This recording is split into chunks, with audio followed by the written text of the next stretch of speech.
Hindi ba siya nagpaparamdam sa'yo? Tapos meron kang gamit niya na nasa iyo pa hanggang ngayon. O yan ang tuturo natin today.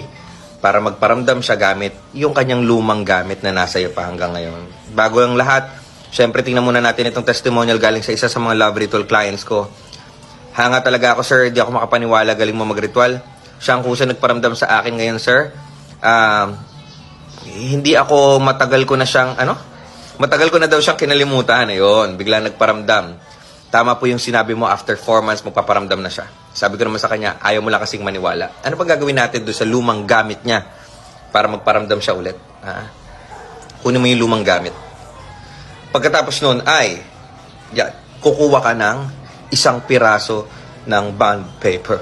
Bond paper. Yan. Pagkatapos nun, ay isusulat mo ang mga salitang ito dun sa bond paper. At pagsamahin mo yung gamit at saka yung bond paper. Kung damit yan, baka may buhok kayo. Pinaggupitan ng kuko. Alam mo, mga ganun. Mga lumang brief, di ba? Isama mo yung papel na yan dun sa gamit. Tapos ibalot mo ng plastic na kulay pula. Hanap ka ng plastic na kulay pula or eco bag na kulay pula. Pagkatapos po nun, ay ilagay po ito sa ilalim ng inyong unan. At gabi-gabi pong tulugan until such time po na kumontak siya sa inyo. Gabi-gabi po no?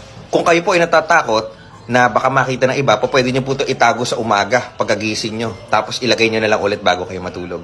Kung kailangan nyo ng tulong sa buhay spiritual, ay maaari nyo akong kontakin Francis Chris Valencia. Ingat po kayo palagi.